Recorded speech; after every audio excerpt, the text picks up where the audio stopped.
Students, सर्वांना सप्रेम जय भीम. पुन्हा एकदा good morning.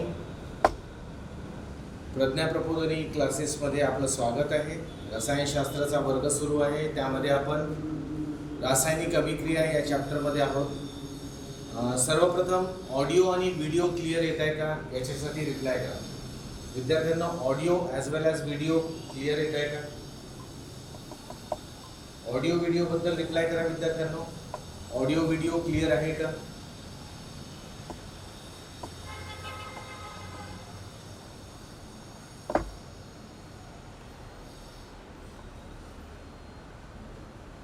Very good, very good. तर आपण सर्वप्रथम या चॅप्टरमध्ये भौतिक आणि रासायनिक बदल, फिजिकल अँड केमिकल चेंजेस बघितले. मग आपण रासायनिक अभिक्रियेचे वेगवेगळे प्रकार पाहिले. संयोग, अपघटन, विस्थापन, दुहेरी विस्थापन या प्रकारचे आपण अभिक्रिया पाहिल्या. त्यानंतर आपण काल खास स्पेशली उष्माग्राही म्हणजे एक्झोथर्मिक, उष्माग्राही म्हणजे एंडोथर्मिक, ज्यामध्ये आपण हीट रिॲक्शनमध्ये आपण टाकतो किंवा रिॲक्शनमध्ये हीट घेतली जाते, आणि उष्मादाही म्हणजे एक्झोथर्मिक रिॲक्शन्स पाहिले, त्यांचे एक्झाम्पल पाहिले. आणि खास करून काल आपण कॅटलिस्टवर बोललो. तर कॅटलिस्ट हा इम्पॉर्टंट पोर्शन आहे, त्याला लक्षात ठेवावा तुम्ही. आता अगदी आपण शेवटच्या टप्प्यात आलेलो आहे, आणि शेवटचं आजचं रिॲक्शन जे आहे ते आहे ऑक्सिडेशन अँड रिडक्शन. त्याला आपण मराठीत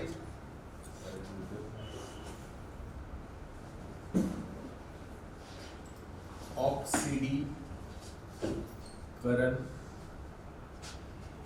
आणि क्षपण अभिक्रिया म्हणतो. ऑक्सिडीकरण आणि क्षपण अभिक्रिया. आता हे ऑक्सिडीकरण आणि क्षपण अभिक्रियामध्ये याच्यात दोन वर्ड दिसतात. पहिले ते यांना आपण इंग्लिशमध्ये ऑक्सिडेशन लक्षात ठेवा, ऑक्सिडेशन अँड रिडक्शन रिॲक्शन.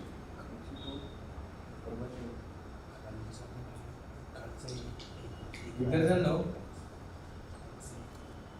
ही एक महत्त्वपूर्ण अभिक्रिया आहे. याबद्दल आपण पाहताना आपल्याला असं दिसेल की यामध्ये दोन शब्द आपल्याला दिसतात, ऑक्सिडीकरण आणि क्षपण. तर आपण वन बाय वन ऑक्सिडीकरण आणि क्षपण म्हणजे ऑक्सिडेशन आणि रिडक्शन काय असते हे पाहूया. ठीक आहे. तर मी पहिलेच लिहितोय ऑक्सिडीकरण. ओके.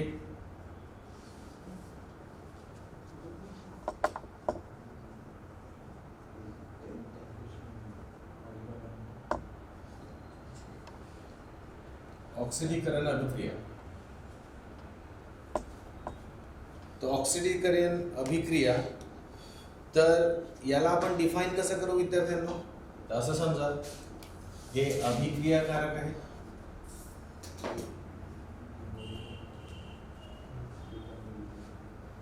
अभिक्रियाकारक हे अभिक्रियाकारक आहे म्हणजे रिॲक्टन्स आहे. जर एखाद्या रिॲक्शनमध्ये म्हणजे अभिक्रियेमध्ये अभिक्रियाकारकांना ऑक्सिजन मिळत असेल, रिॲक्शनमध्ये अभिक्रियाकारकांना म्हणजे रिॲक्टंट्सला ऑक्सिजन मिळत असेल, किंवा विद्यार्थ्यांनो त्या अभिक्रियाकारकांमधून हायड्रोजन बाहेर निघत असेल. लक्षात ठेवा काय म्हणतोय मी. एक रिॲक्शन होत आहे, त्या रिॲक्शनमध्ये अभिक्रियाकारक आहेत. तर जर अभिक्रियाकारक ऑक्सिजन ग्रहण करत असतील म्हणजे ऑक्सिजन त्यांना मिळत असेल, ओके, त्यांना ऑक्सिजन त्यांच्यामध्ये येत असेल, तर अशा अभिक्रियेला आपण ऑक्सिडीकरण अभिक्रिया म्हणतो. एखादी अभिक्रिया ज्यामध्ये काय होत आहे, ऑक्सिजन मिळत आहे रिॲक्टंट्सला किंवा अभिक्रियाकारांना ऑक्सिजन मिळत आहे, म्हणजे ते ऑक्सिजन घेत आहेत, किंवा दुसऱ्या अँगलनी त्यांच्यामधनं हायड्रोजन निघत आहे, तर अशा अभिक्रियांना आपण ऑक्सिडीकरण अभिक्रिया म्हणतो.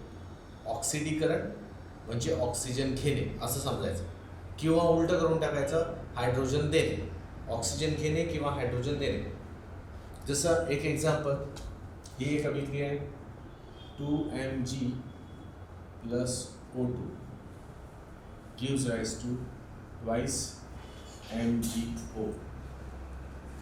मॅग्नेशियम मेटलवर ऑक्सिजनची अभिक्रिया झाली, मॅग्नेशियम धातूवर ऑक्सिजनची अभिक्रिया झाली तर आपल्याला मॅग्नेशियम ऑक्साईड मिळतं. तर ही अभिक्रिया आपल्याला माहिती आहे. आता याच्यात बघा, हा जो अभिक्रियाकारक होता मॅग्नेशियम, या मॅग्नेशियमला ऑक्सिजन मिळाला, म्हणजे मॅग्नेशियम ऑक्सिजन सोबत रिॲक्ट झाला, म्हणजे मॅग्नेशियमनी ऑक्सिजन घेतलं, तर या अभिक्रियेला काय म्हणायचं, ऑक्सिडीकरण अभिक्रिया. या अभिक्रियेला आपण काय म्हणू, ऑक्सिडीकरण अभिक्रिया. पण असे होऊ शकते की कधी हायड्रोजन बाहेर निघू शकते. फॉर एक्झाम्पल MgH2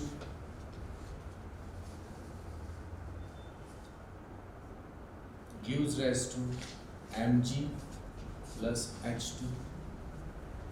ओके, आपल्याला असं दिसते की या रिॲक्शन मध्ये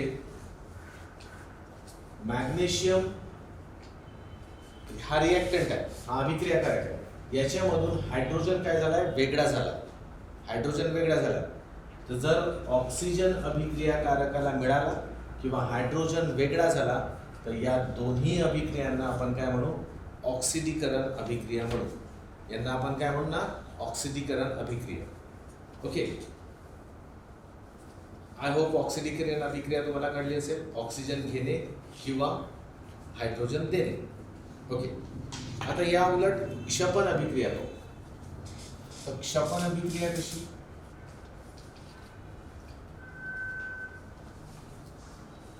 क्षपन अभिक्रिया म्हणजे रिडक्शन रिॲक्शन. तर या रिडक्शन रिॲक्शनला आपण कसं प्लॉट करू, तर अगदी याच्या उलट. याच्या उलट म्हणजे काय, सपोज करा आपल्याकडे हे अभिक्रियाकारक आहे,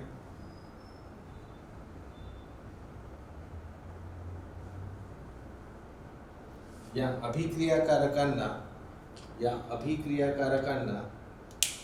आयदर याच्यामधनं हायड्रोजन, यामध्ये हायड्रोजन ऍड होत असेल,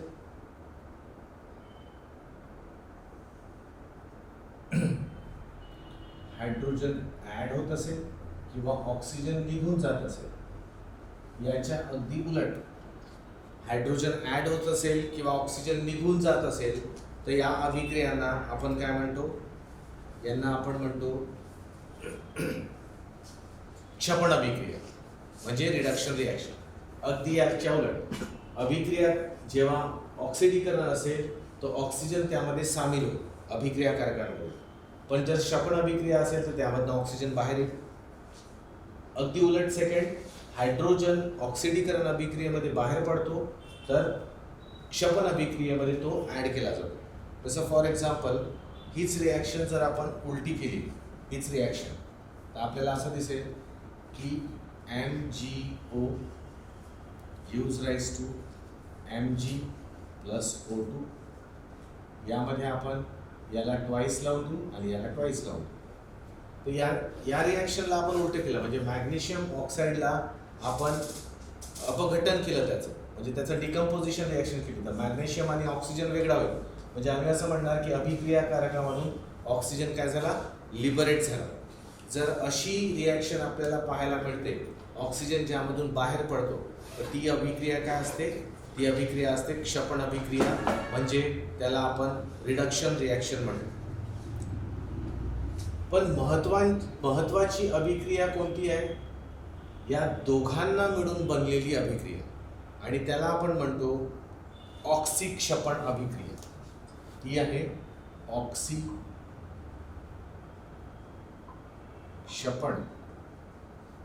अभिक्रिया. इंग्लिशमध्ये विद्यार्थ्यांना त्याला आपण काय म्हणतो, रेडॉक्स रिॲक्शन. तर रेडॉक्स रिॲक्शन यामध्ये बघा दोन्ही वर्ड आपल्याला सामील झालेले दिसतात. याच्यात ऑक्सी म्हणजे ऑक्सिडीकरण अभिक्रिया, क्षपण म्हणजे क्षपण अभिक्रिया, या दोघांचं मिक्सचर आहे. रेडॉक्स म्हणजे रिडक्शन अँड ऑक्सिडेशन, अशा दोन्ही अभिक्रिया आपल्याला इथे एकत्र होताना दिसतात. तर याचं एक एक्झाम्पल पाहूया. याला डिफाईन तर आपण व्याख्या अशीच देऊ की यामध्ये आपल्याला दोन्ही गोष्टी पाहायला मिळतील, म्हणजे आपल्याला ऑक्सिडेशन पण दिसेल आणि रिडक्शन सुद्धा दिसेल. ठीक आहे. जसं फॉर एक्झाम्पल मी एक रिॲक्शन लिहितो,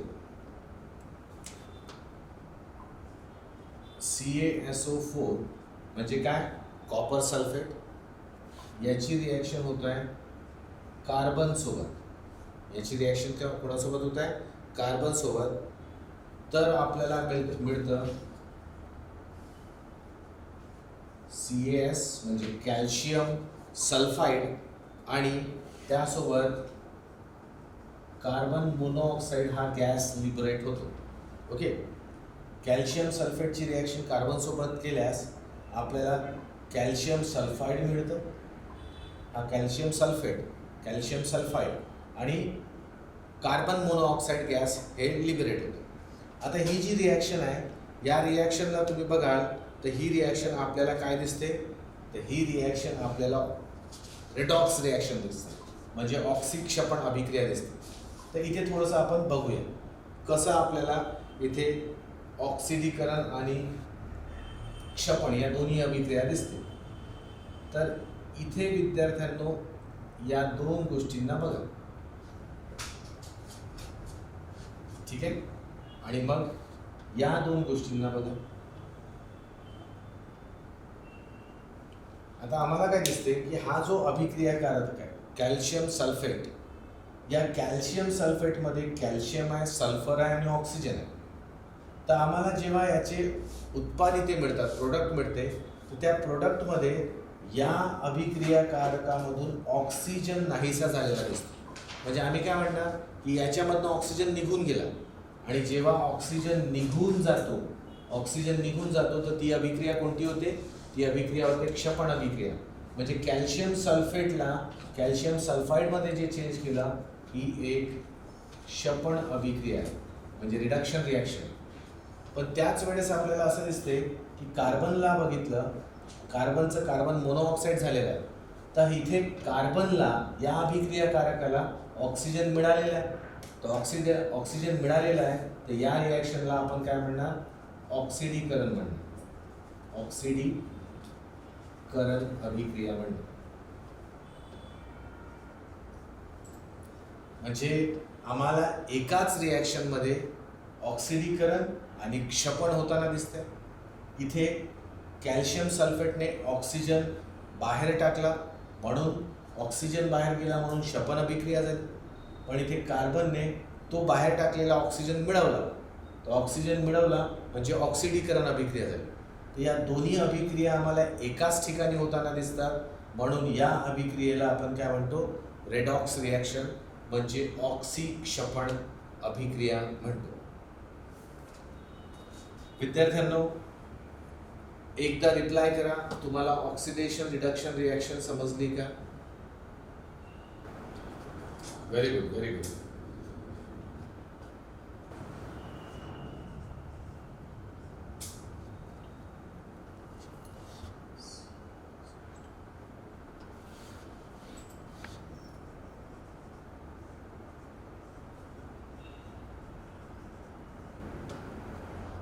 ही जी रिॲक्शन आहे, ही reaction CuO plus H2 gives rise to Cu plus H2O.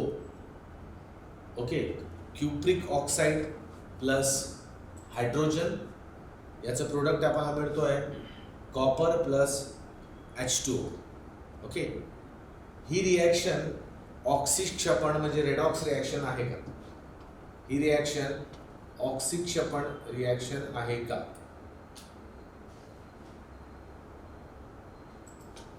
सांगा विद्यार्थी.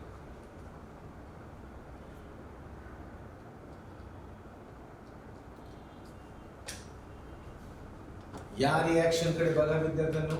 ही रिॲक्शन ऑक्सिक्षपण रिॲक्शन आहे का?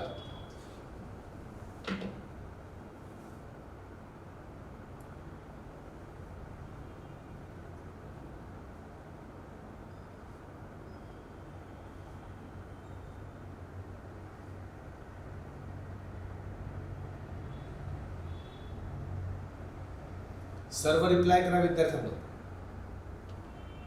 सर्व रिप्लाय करा.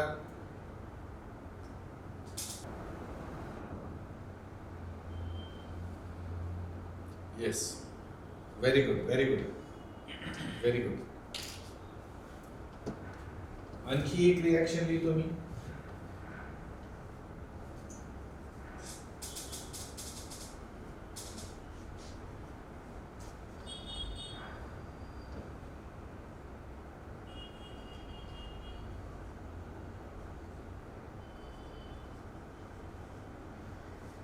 या रिॲक्शनला बघा विद्यार्थ्यांनो, twice H2S plus SO2 gives rise to 3S plus twice H2O.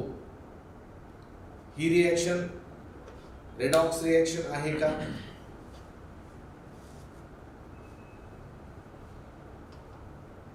He reaction redox reaction आहे का?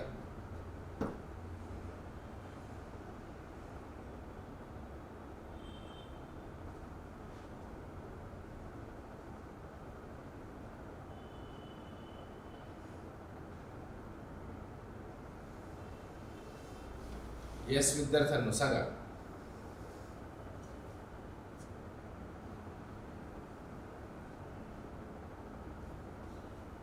बघा, रेडॉक्स रिॲक्शन जर ओळखायला परीक्षेत विचारलं तर प्रत्येक रिॲक्टंटला पाहून घ्यायचं. इथे H2 हायड्रोजन आणि ऑक्सिजन है ना, यांचे हे संयुग आहेत. तर हायड्रोजन जिथे लागून आहे तो सल्फर आहे, तर हा असा बघूया. इथे काय झालं, हायड्रोजन सल्फाइड आहे, यामधून हायड्रोजन निघून गेलं, म्हणजे आम्ही कसं म्हणणार की याच्यातून हायड्रोजन निघालं, H2 बाहेर निघालं. जर H2 बाहेर निघतंय तर ती कोणती अभिक्रिया होणार? ऑक्सिडीकरण. म्हणजे मी याला लिहिणार की ही अभिक्रिया ऑक्सिडीकरणाची. बरं, इथे बघूया.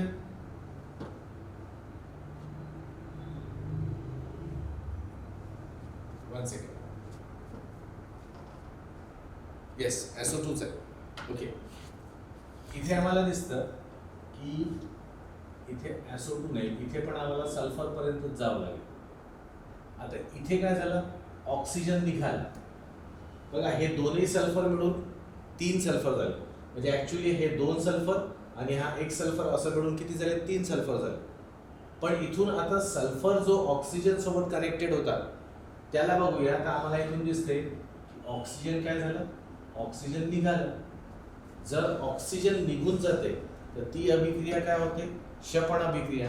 तर आम्हाला दिसते इथे क्षपण होत आहे. ठीक आहे, म्हणजे इथून हायड्रोजन बाहेर पडत आहे आणि या ठिकाणाहून ऑक्सिजन बाहेर पडत आहे. ऑक्सिजन, हायड्रोजन बाहेर पडणे आणि ऑक्सिजन बाहेर पडणे हे ऑक्सिडीकरण आणि क्षपण अशा 2 अभिक्रिया आहेत. तर यामध्ये आम्ही असं म्हणणार की दोन्ही अभिक्रिया दिसत आहे, म्हणून ही अभिक्रिया सुद्धा काय? ऑक्सिक्षपणाची अभिक्रिया आहे. ठीक आहे ना. म्हणजे यांच्यापैकी, या 2 पैकी काहीतरी किंवा या 2 पैकी काहीतरी दिसलं तरच आपण त्यांना ऑक्सिडेशन किंवा रिडक्शन म्हणजे ऑक्सिडीकरण किंवा क्षपण अभिक्रिया म्हणतो. चला आणखी एक एक्झाम्पल घेऊया विद्यार्थ्यांना. आणखी एक एक्झाम्पल पाहूया.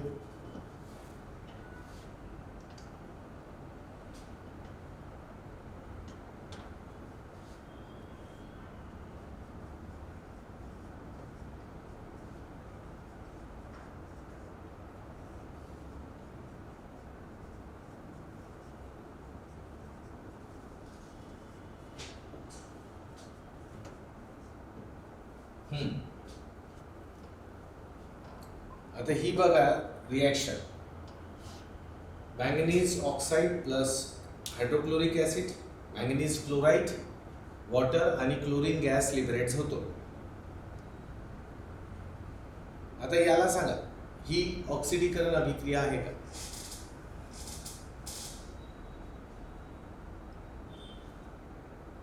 ही ऑक्सिडीकरण अभिक्रिया आहे.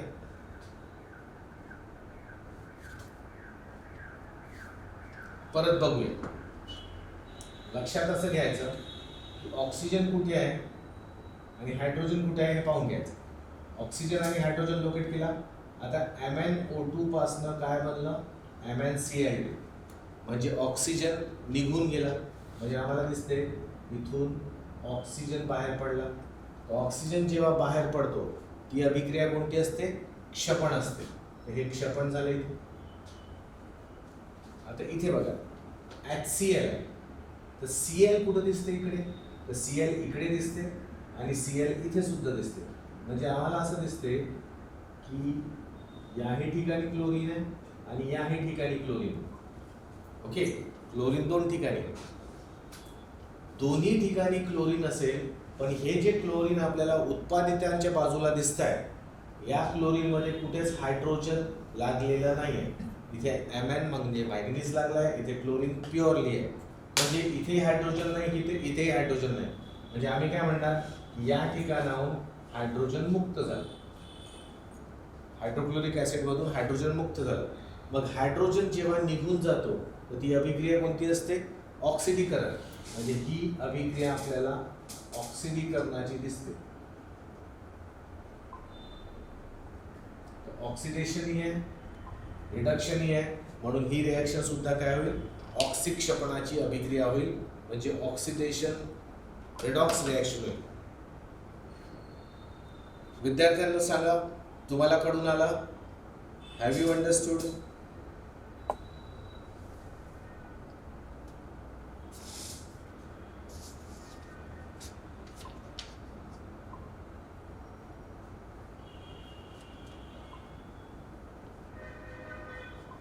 एकदा रिप्लाय करा. Yes, very good, very good, very good.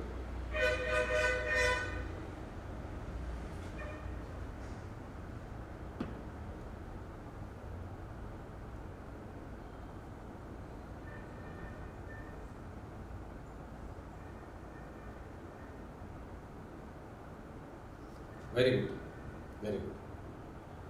आता याचे उदाहरण म्हटले रेडॉक्स रिॲक्शनचे जे आपल्या रोजच्या आयुष्यात दिसतात, तर हे लक्षात ठेवायचं. गंजण्याची जी अभिक्रिया आहे, गंजणे म्हणजे लोखंडाला जे गंज लागतं म्हणजे रस्टिंग होतं, या रस्टिंग इफेक्टला आपण रेडॉक्स रिॲक्शन म्हणतो. ओके, जेव्हा ही रस्टिंग होते विद्यार्थ्यांनो, तर हा जसा लोखंड आहे, सपोज करा हा लोखंड आहे. या लोखंडाचा कॉन्टॅक्ट दोन गोष्टीसोबत यावा लागतो. हा समजा पाण्याचा थेंब आहे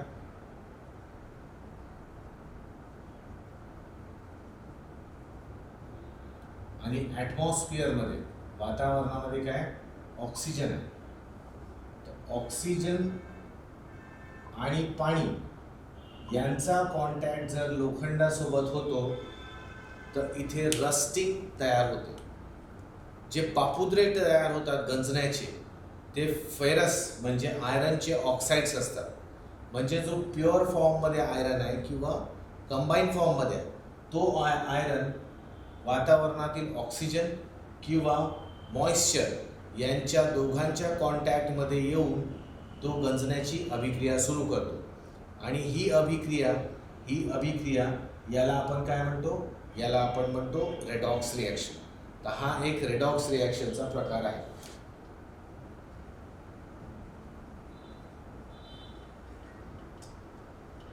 ठीक आहे ना, ऑक्सिक्षपणाचा प्रकार. दुसरं तुम्हाला आणखी एक, तुम्हाला जर माहिती असेल, खवटपणा म्हणजे काय? तेलात बनवलेले खाद्यपदार्थ, तेलात बनवलेले खाद्यपदार्थ जे काही पदार्थ असतील, हे तेलात बनलेले खाद्यपदार्थ यांना सुद्धा या तेलाची रिॲक्शन होऊन रेडॉक्स रिॲक्शन होऊन काय होते? त्या तेलातील पदार्थांना एक विशिष्ट अशी चव येते. ते पदार्थ तेलात तळल्यामुळे म्हणा किंवा तेलामध्ये बनल्यामुळे ते जेव्हा खराब व्हायला लागतात तर ती जी रिॲक्शन असते त्याला सुद्धा आपण काय म्हणतो, त्याला सुद्धा आपण रेडॉक्स रिॲक्शन म्हणतो. जसं फॉर एक्झाम्पल बघा, आपल्याला आजकाल पॅकेटमध्ये तळलेले किंवा तेलाचे वापर करण्यात आलेले खाद्यपदार्थ सीलबंद पाकिटामध्ये मिळतात. आता हे सीलबंद जे पाकिट असते, जसं की आपण चिप्स म्हणूया किंवा अन्य कुठले खाद्यपदार्थ जे तेलामध्ये बनवलेले आहेत, हे खाद्यपदार्थ खूप दिवसापर्यंत टिकून राहावे यासाठी ते सीलबंद केले जातात. जेव्हा ते सीलबंद केले जातात विद्यार्थ्यांना, तर एक तर त्याच्यामध्ये हवा ठेवत नाही किंवा दुसरी गोष्ट म्हणजे त्यामध्ये हवा नसेल तर मग त्यामध्ये दुसरा कुठला तरी वायू भरला जातो. जसं पुष्कळदा नायट्रोजन भरतात किंवा एखादी निष्क्रिय वायू भरतात. कारण ते पदार्थ जर ऑक्सिजन म्हणजे हवेच्या कॉन्टॅक्टमध्ये आले म्हणजे ऑक्सिजनच्या कॉन्टॅक्टमध्ये आले, ऑक्सिजनच्या कॉन्टॅक्टमध्ये आले तर ऑक्सिक्षपणाची अभिक्रिया सुरू होईल आणि ते जे सीलबंद खाद्यपदार्थ, तेलात तळलेले खाद्यपदार्थ आहेत, ते लवकरच खराब व्हायला लागते. खराब होणं म्हणजे त्यांची चव बिघडायला लागते आणि ते आपण ते ओळखून घेतो की हे आता एक्सपायरी डेटच्या वरती गेले आहेत. तर जो त्या ॲक्च्युअल त्या प्रोसेसला आपण खवटपणा म्हणतो. खवटपणा इंग्लिशमध्ये आपण त्याला रॅन्सिडिटी म्हणतो. रॅन्सिडिटी. तर हे जे आहे हे खास करून तेलातील तळलेल्या खाद्यपदार्थांना लागू पडते. तर ही सुद्धा अभिक्रिया कोणती आहे? तीच अभिक्रिया आहे. कोणती? Redox reaction.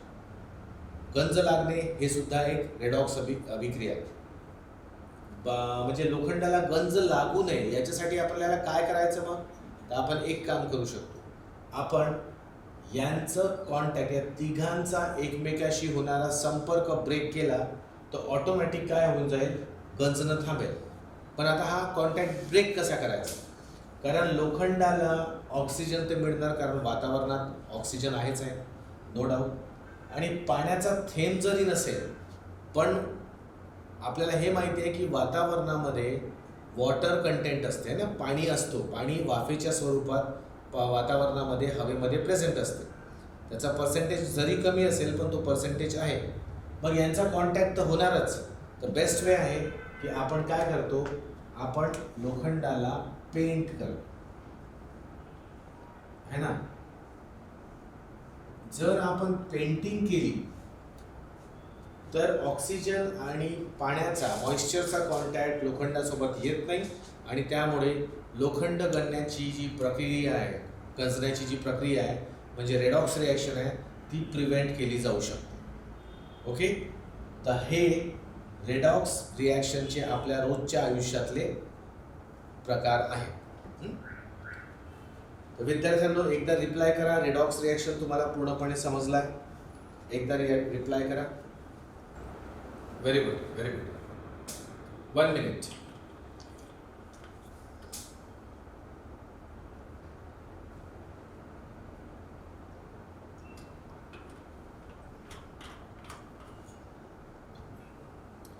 विद्यार्थ्यांनो इथे आपला हा चॅप्टर संपतोय, म्हणजे रासायनिक अभिक्रिया हा चॅप्टर संपतोय.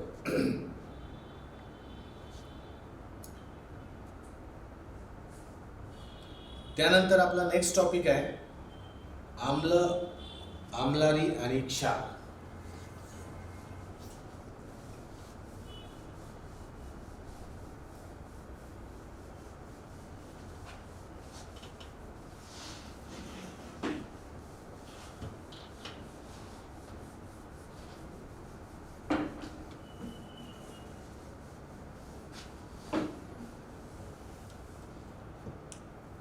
विद्यार्थ्यांनो आपला आजचा नेक्स्ट टॉपिक, नवीन टॉपिक आहे हा आहे आम्ल,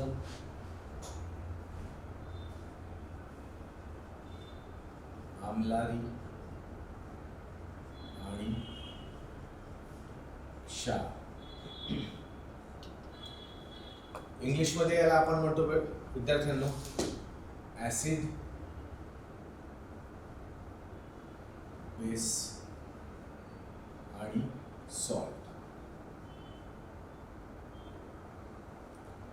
ऍसिड, बेस आणि सॉल्ट. आता हे जे ॲसिड बेस आणि सॉल्ट आहेत यांच्याबद्दल तुम्ही शालेय जीवनामध्ये लॅबोरेटरीमध्ये तुम्ही पुष्कळदा गेले असाल, केमिस्ट्रीच्या म्हणजे रसायनशास्त्राच्या, आणि तिथे तुम्हाला पुष्कळ असे पदार्थ दाखवले असतील, लिटमस पेपर दाखवला असेल, फिनॉल्फ्थेलिन दाखवलं असेल, है ना. या सगळ्या गोष्टी तुम्ही आपल्या शालेय जीवनात पाहिल्या असेल. आता जर तुमच्यासमोर आपल्यासमोर एका भांड्यामध्ये आम्ल आणलं. आता आम्ल काय असते ते आपण पाहूया. सपोज करा आम्ल आहे आणि दुसऱ्या भांड्यामध्ये सपोज आम्लारी आहे, ठीक आहे. आणि कोणी आपल्याला विचारलं, भांडच दाखवले फक्त, आणि फक्त पाहूनच फाइंड आउट करायला लावलं की कोणतं आम्लारी आहे आणि कोणतं आम्ल आहे, म्हणजे कोणतं ॲसिड आहे आणि कोणती बेस आहे. तर फक्त बघून आपण सांगू शकतो का? ॲक्च्युली दिसते दोन्ही कलरलेस आहेत, है ना. तर आपण दोघांना पाहून, फक्त पाहून म्हणतोय, फक्त पाहून आपण ठरवू शकत नाही की यापैकी आम्ल कोणतं आहे आणि आम्लारी कोणतं आहे. मग अशा वेळेस आपल्याला काहीतरी विशिष्ट असे मेथड्स माहिती पाहिजे, काही पद्धती माहिती पाहिजे की ज्याद्वारे आपण ठरवू शकू की आम्ल काय असते आणि आम्लारी काय असते. बेसिकली आपल्याला आता तर सध्या चॅप्टर सुरू केला, आपल्याला काही माहीतच नाही. तर हा जो आम्ल असतो, आम्लाबद्दल आपण माहिती घेऊ. आम्ल म्हणजे ॲसिड.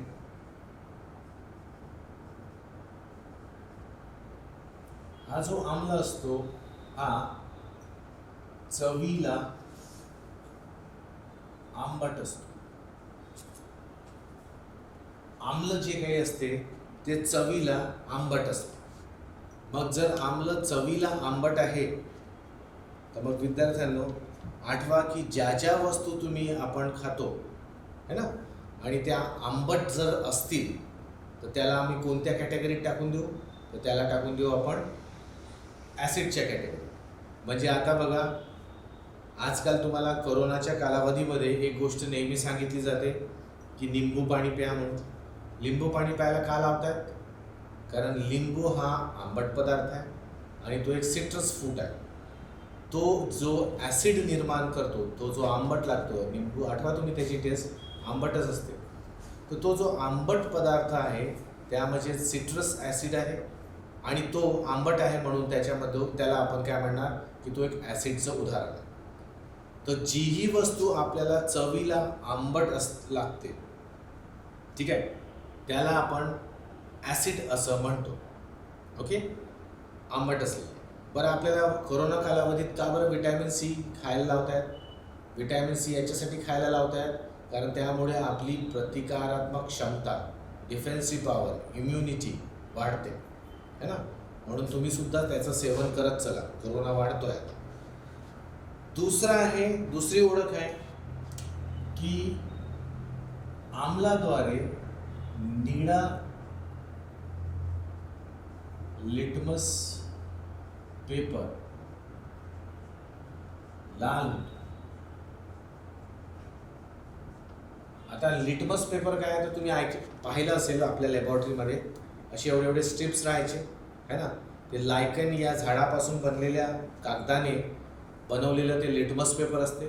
तर दोन प्रकारचे लिटमस पेपर असतात. काय? एक निळा लिटमस असतो, एक लाल लिटमस असतो. तर जे आपले आम्ल असतात, हे आम्ल कसे असतात विद्यार्थ्यांनो? तर हे निळा लिटमस पेपर लाल करतात. आणि लाल कसा राहतो मग? तर लाल लिटमस पेपर लालच राहतो. म्हणजे लक्षात ठेवायचं, हा प्रश्न मी जेव्हा पुष्कळदा विचारतो की निळा लिटमस जर ॲसिड लाल करून देतात तर लालला काय करत असतील? तर विद्यार्थी असे म्हणतात की तो निळा करतात. नाही, निळ्याला लाल मध्ये कन्वर्ट करतात, पण लाल लिटमस लालच राहतो. कुठे? Acid solution. म्हणजे आम्हाला हे दाखवलेले आहेत, म्हणजे ॲसिड्स किंवा बेस दिलेले आहेत, आम्लारी आमच्या समोर आणले आहेत.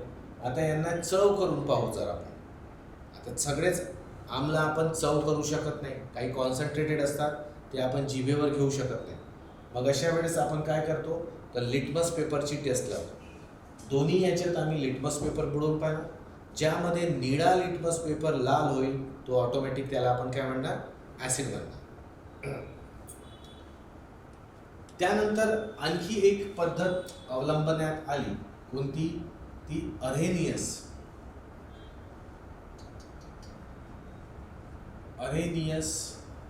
या शास्त्रज्ञाने सांगितलं. अरेनियस या शास्त्रज्ञाने सांगितलं की ॲसिड बेसिकली काय असतात हे थोडं टेक्निकल लेवलवर तो बोलला 1887 साली. काय म्हणतो तो, तर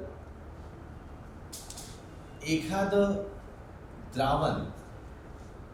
द्रावण जर आपण पाण्यात मिसळवलं, म्हणजे समजा हे मिसळवलं आणि हे मिसळल्यानंतर यांचं काय होईल, यांचं आयनीकरण घडून येईल, म्हणजे आयनायझेशन घडून येईल. ते काय असते मी सांगतोच तुम्हाला.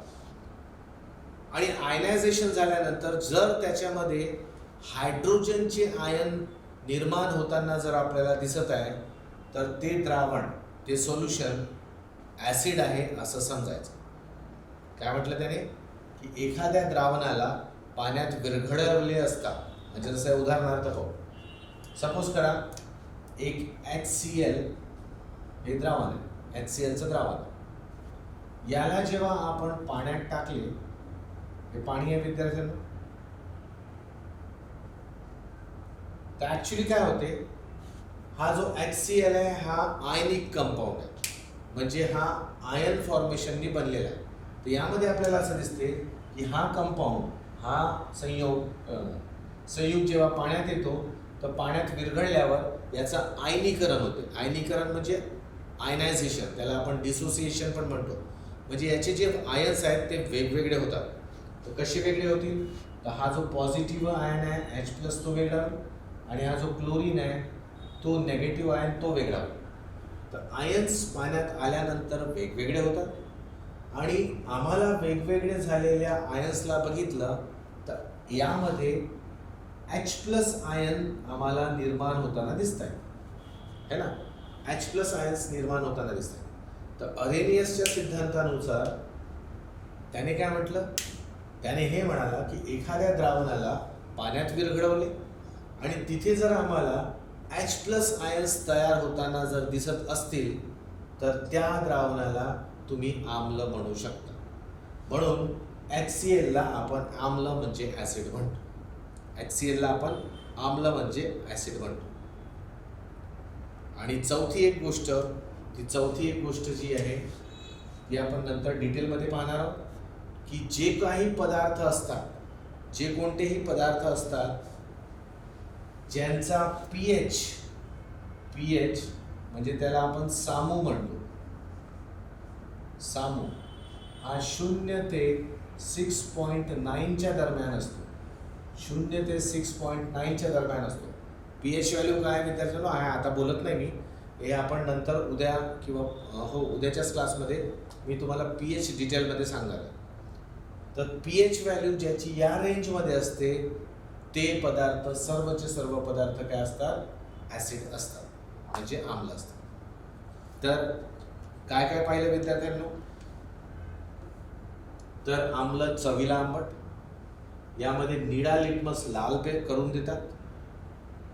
अरेनियसच्या सिद्धांतानुसार ज्या द्रावणाला आपण पाण्यामध्ये विरघळवले त्याचं डिसोसिएशन किंवा आयनायझेशन होऊन, आयनीकरण होऊन आम्हाला H+ आयन्स निर्माण होताना जर तिथे दिसत आहेत, तर अशा द्रावणाला आपण आम्ल म्हणावे असं कोणी म्हटलं, अरेनियस. आणि एक pH व्हॅल्यू, त्याची pH बद्दल आपण डिटेल उद्या बोलणार आहोत. pH व्हॅल्यू त्याला सामू म्हणतात. pH व्हॅल्यू हे 0 ते 6.9 या रेंजमध्ये असेल तर ते सगळे पदार्थ काय असतात, आम्ल असतात. आता याच आधारावर आपण आम्लारींना पाहू, म्हणजे याच गुणधर्माच्या आधारावर आपण आम्लारींना बघणार आहोत. पण विद्यार्थ्यांना सर्वप्रथम आम्लाबद्दल जे सांगितलं ते तुम्हाला कळलं का, एकदा सांगा.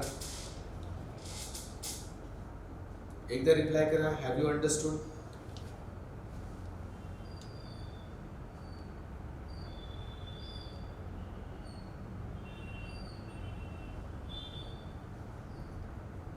Very good, very good. तर आता बघूया आमलारी.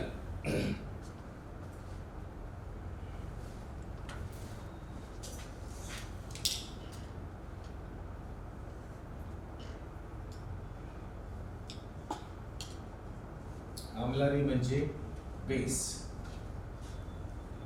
यामध्ये पहिला पॉइंट, आम्ल चवीला आंबट, तर आमलारी चवीला काय असतात विद्यार्थ्यांनो? तुरट असतात. तुरट. आमलारी हे चवीला कसे असतात? तुरट असतात. तुरट म्हणजे तुम्ही कधी ते, आपण त्याला काय म्हणतो, फिटकरी म्हणतात माहिती आहे? ॲलम जे गढूळ पाणी जेव्हा घरी येतं तेव्हा आपण पाण्यामध्ये त्याला मिसळवतो, त्याला फिटकरी म्हणतात. तुरटी आपण ज्याला म्हणतो, तुरटी, त्याला कधी टेस्ट करून बघा. जी ती टेस्ट असते त्याला आपण तुरटपणा म्हणतो. तर जेव्हा तुरट चव येत असेल ज्या पदार्थामधून, ते पदार्थ काय असतात? आमलारी असतात. ओके. यामध्ये काय होत असेल तर अगदी याचे सगळे उलटे दिसतात आपल्याला. जे आमलारी असतात त्यांच्यामध्ये काय होते विद्यार्थ्यांनो? तर त्यांच्यामध्ये लाल लिटमस पेपर, निळा होतो. त्यामध्ये लाल लिटमस पेपर निळा होतो. आणि ही गोष्ट लक्षात ठेवायची, लाल निळा होतो आणि निळा काय असतो? निळा लिटमस पेपर तो निळाच राहतो.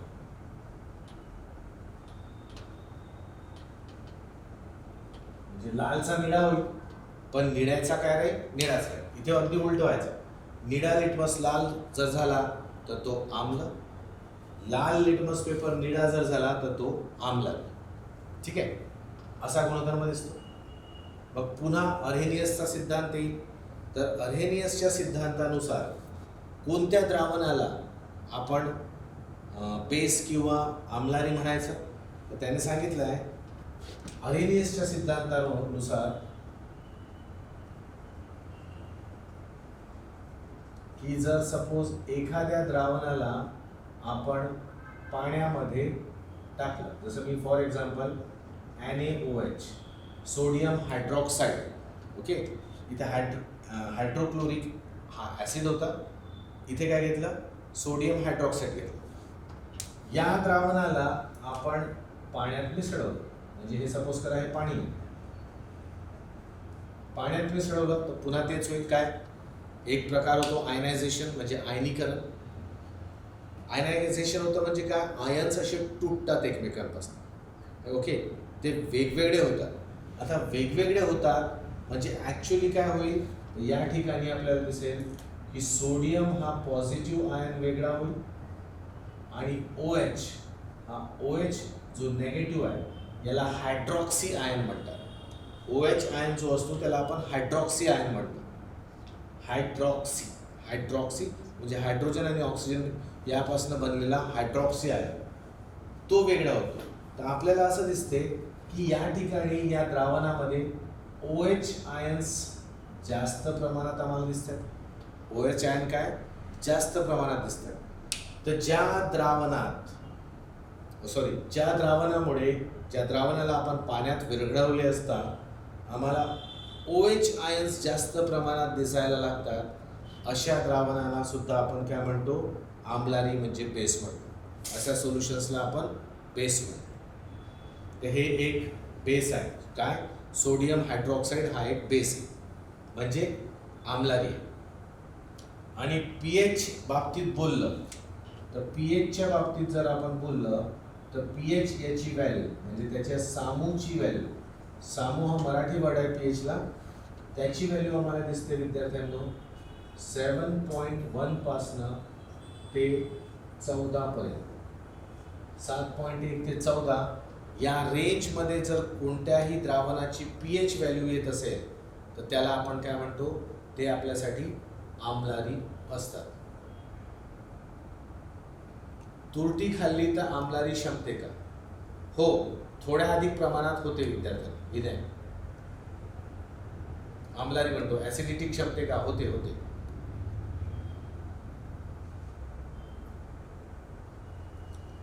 विद्यार्थ्यांनो, हे एकासारख्या लेवलवर कम्पेअर केलेलं आहे आपण ऍसिड आणि बेसला.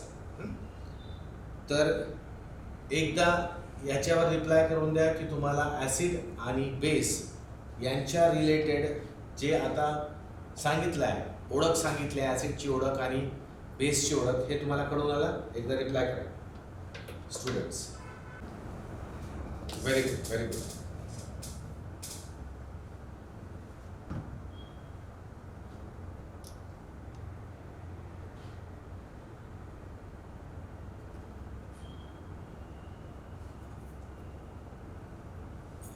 अच्छा, अरेनियसचे सिद्धांत असा आहे. ॲक्च्युली हे थोडं, हे कसं ना, या डेफिनेशनने आपल्याला कळत नाही की ॲसिड ॲक्च्युली काय असतं. हे डेफिनेशन नाही, म्हणजे या गुणधर्माने आपण एक्झॅक्टली नाही सांगू शकत की काय असते. आंबट आहे तर म्हणून ॲसिड आहे, पण ॲसिडमध्ये असतं काय है ना, लाल निळा लाल होतो, याच्याने एक्झॅक्टली काय होतं हे आम्ही नाही सांगू शकत. म्हणजे ॲसिडमध्ये एक्झॅक्टली काय असते हे आपल्याला या दोन गुणधर्माने सांगता येते. तर अरेनियसने जे आम्हाला ॲसिडबद्दल सांगितलं तो गुणधर्म खूपसा पटण्याजोगा आहे.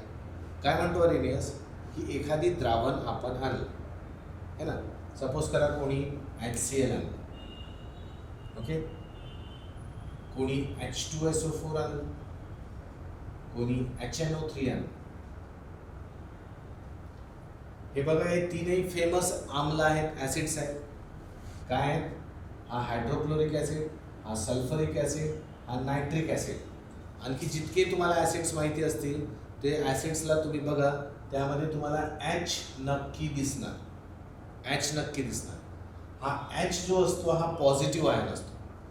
आणि हे जे आम्ल आहेत, हे आम्ल जेव्हा आपण एखाद्या म्हणजे पाण्यामध्ये टाकतो जेव्हा, तर हे आम्लांचं आयनायझेशन होतं. जसं बघा, आपण तुम्हाला हे आठवत असेल ना, आपण पाहिलं होतं sodium positive ion plus chlorine negative ion, हे मिळून काय बनलं होतं? सोडियम क्लोराईड बनलं होतं ना. आपण हे पाहिलं होतं, ही रिॲक्शन पुष्कळदा पाहिली आहे. पण याच रिॲक्शनला जर आपण उलटं केलं तर जेव्हा पाण्यामध्ये NaCl ला आपण पाण्यामध्ये मिश्रण करतो त्याचं, म्हणजे आपण मिठाला पाण्यात विरघळवलं तर त्याच्यामध्ये ॲक्च्युली काय होते, तर पाण्यामध्ये सोडियमचे आयन आणि क्लोरीनचे आयन हे वेगळे होतात. ही जी प्रोसेस असते ना विद्यार्थ्यांनो, की एखाद्या आयनिक संयुगामधून, आयनिक कंपाऊंडमधून जेव्हा त्याला एखाद्या विरघळणाऱ्या गोष्टीमध्ये टाकलं, जसं आपण इथे पाणीचा वापर करतोय, तर हे जे आयन्स असतात हे डिसोसिएट होतात. त्याला डिसोसिएशन किंवा आयनायझेशन म्हणतो आपण. ज्यापासनं ते आयन्स, ते संयुग बनलेले आहेत, ते आयन्स वेगवेगळे होतात. तर या प्रक्रियेला आयनायझेशन किंवा डिसोसिएशन म्हणायचं. तर तसंच HCl टाकल्यावर आम्हाला दिसते की H+ आयन वेगळा होतो आणि क्लोरीन आयन वेगळा होतो. मग अरेनियसने म्हटलं आहे की ज्या पदार्थाच्या जलीय द्रावणात, पदार्थ कोणता घेतला आपण? HCl. याचं जलीय द्रावण म्हणजे ॲक्वॅटिक सोल्युशन, म्हणजे वॉटरवाला सोल्युशन बनवलं, त्यामध्ये H+ आयन जास्ती दिसतील. H+ आयनचे कॉन्सन्ट्रेशन जास्ती असेल, म्हणजे त्याच्यात आम्हाला H+ आयन्स खूप प्रमाणात दिसत असतील, तर त्या पदार्थाला तुम्ही ॲसिड म्हणा, आम्ल म्हणा. ठीक आहे, H+ आयन्स जास्ती पाहिजे. इथेही बघा तुम्ही टाकाल तर H+ आयन्स वेगळे होतील, इथे सुद्धा H+ आयन्स वेगळे होतील. हे सल्फेट, नायट्रेट हे निगेटिव्ह आयन्स वेगळे होतील, पण H+च दिसेल ना. H+ आहेत तर सगळ्यांना तुम्ही काय म्हणा? ॲसिड म्हणा. बेसबद्दल किंवा आम्लारीबद्दल अरेनियसने तेच म्हटलं. तर कोणते कोणते? जसे हे बघा, NaOH आहे, KOH आहे, पोटॅशियम हायड्रॉक्साईड आहे, असे पुष्कळसे बेस आहेत. कॅल्शियम हायड्रॉक्साईड आहे, CaOH ट्वाईस, आपण बघा ते लिहिलं होतं मागे.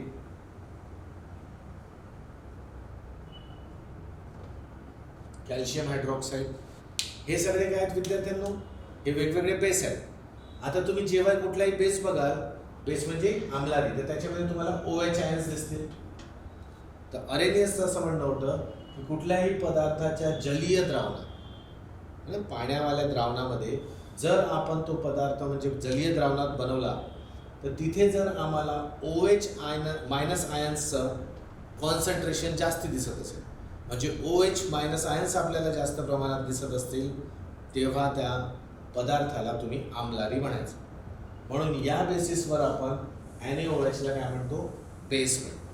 NaOH ला आपण बेस म्हणतो. आलं लक्षात विद्यार्थ्यांनो? शुभांगी, अंडरस्टूड बेटा? Very good, very good, very good students. तर मग आता आपण क्लास थांबवूया.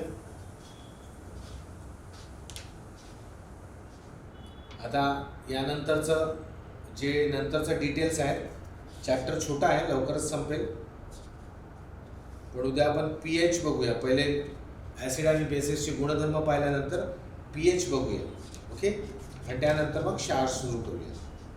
तर तुमचे काही प्रश्न असतील तर विचारू शकता. सगळ्यांचे थँक्यूज येत आहेत, याचा अर्थ क्वेश्चन नाही आहे. तर आपण इथे थांबूया विद्यार्थ्यांनो. सर्वांना धन्यवाद. प्रज्ञा प्रबोधिनीच्या वर्गामध्ये तुम्ही उपस्थित राहिलात याबद्दल, आणि उद्या आपण भेटूया. तर तुम्हा सर्वांना thank you very much. Have a nice time, enjoy the studies and see you tomorrow. Bye bye.